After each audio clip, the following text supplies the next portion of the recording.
Kita lanjutkan kembali.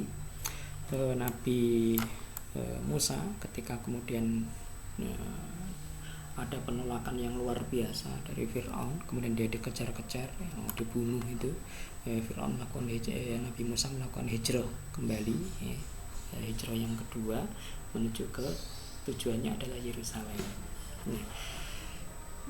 Ini ada dua pendapat perjalanan Nabi Musa itu. Yang pertama menuju ke Laut Merah sini. Ini yang pertama, pendapat yang paling masyhur, ini yang kita kenal. Di sini ada Gunung Musa. Kemudian pendapat yang kedua menuju ke arah sini, menuju ke arah timur, melewati laut sini. Di sini laut sini lah yang Nabi Musa itu memukul tongkatnya itu. Di sini Nabi Musa memukul tongkatnya di Lautan Merah sini. Ini pendapat yang paling masyhur. Di Gurun Sinai, Bukit Sina, Tur Sina tadi. Kita lanjutkan kembali. Ini Nabi Musa, nah ini Nabi Isa. Nabi Isa, Bani Israel.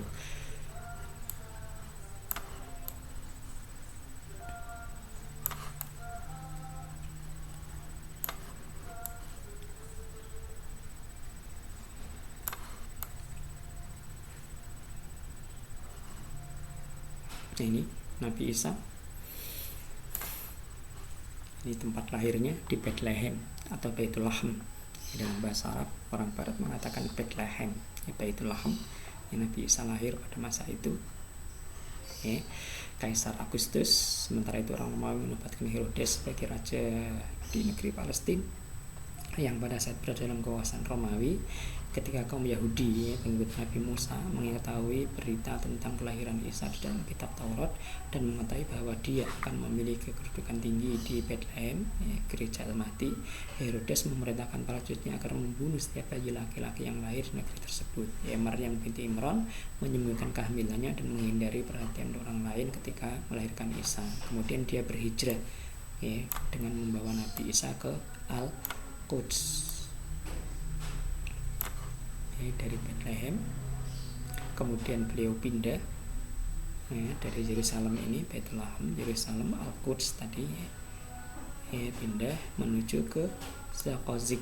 Ini ada berita bahwa bangsa Koptik itu suku Kipti asli Mesir, pernah melihat Nabi Al-Masih bersama dengan ibunda berteduh di daerah sini, di Zakozik, di daerah di Mesir. Kemudian beliau pindah lagi ke daerah Memphis, melanjutkan dari Zakozik menuju ke yang lebih selatan lagi di sini, lalu pindah ke lagi kembali ke Nasirah.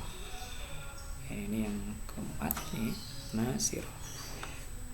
Yusuf bersama dengan An-Najjar, Maryam, Isa sampai di Galilea atau Bukit Jalil atau mereka kemudian tinggal di Nazaret, Nasirah.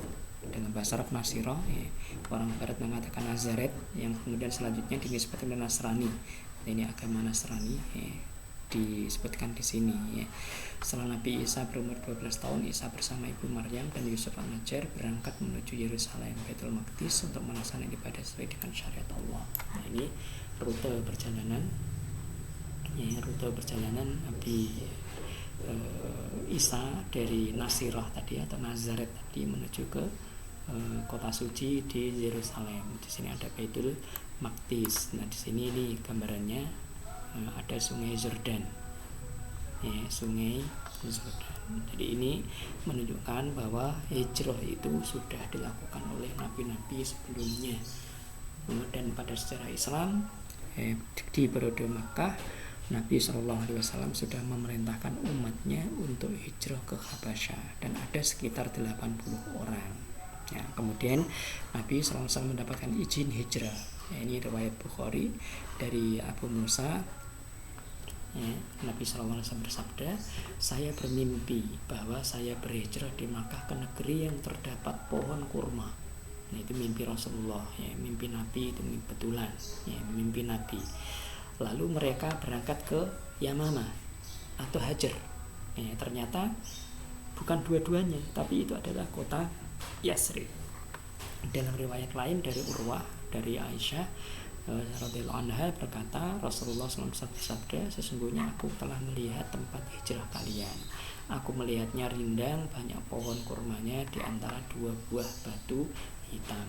Nah, itu yang kemudian makna dari kota Madinah itu. Dan ini mimpi Rasulullah yang seperti ini itu sudah disebutkan oleh kitab-kitab sebelumnya, baik kitab Injil maupun kitab Taurat itu sudah menyebutkan seperti ini. Karena itu ada dua suku Yahudi yang hijrah ke tiga suku Yahudi yang hijrah ke Madinah dari Palestina sana, dari Palestina menuju ke Madinah untuk hijrah, karena mereka berharap Nabi terakhir itu tetap dari kalangan orang Israel, bukan dari kalangan yang lain. Makanya mereka begitu iri, begitu dengki ketika tahu bahwa Nabi terakhir itu bukan dari kalangan mereka.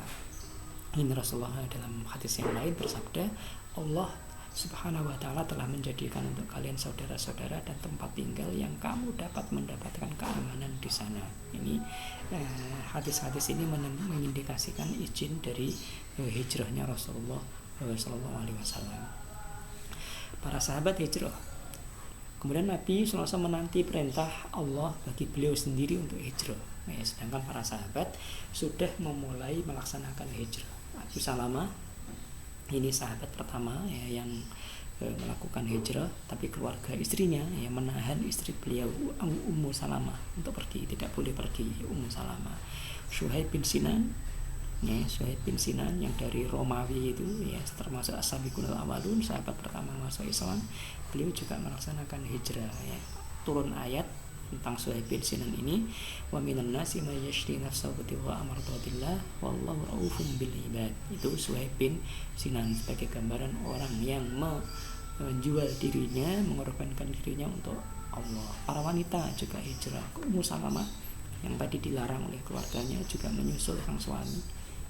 Sebagian sahabat yang lain hijrah bersama dengan suami mereka. Mayoritas sahabat hijrah secara sembunyi-sembunyi. Nah, ini pentingnya sirriyah dalam hijrah, pentingnya usaha. Hanya Umar saja yang melakukan hijrah dengan terang-terangan. Ibnu Mas'ud salah seorang sahabat yang senior, sahabat yang termasuk as-sabiqunal awwalun, orang pertama masuk Islam, beliau mengatakan Islamnya Umar adalah kemenangan, sedangkan hijrahnya adalah pertolongan. Saat yakin dengan kekuatannya, seorang mukmin tidak akan menyembunyikan amalnya. Ia akan mengabaikan lawan-lawan dakwah selama ia mampu mengalahkannya. Inilah yang dilakukan oleh sahabat Umar tadi.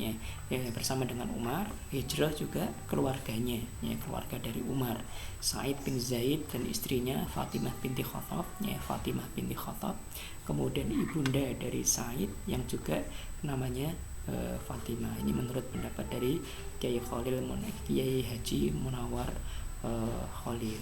Jadi Umar tidak sendirian hijrah, dia memang menantang orang-orang untuk mencegatnya kalau ingin anaknya yatim atau istrinya menjadi janda, tapi beliau ditemani dengan anggota keluarganya ini sahabat Umar radhiyallahu anhu.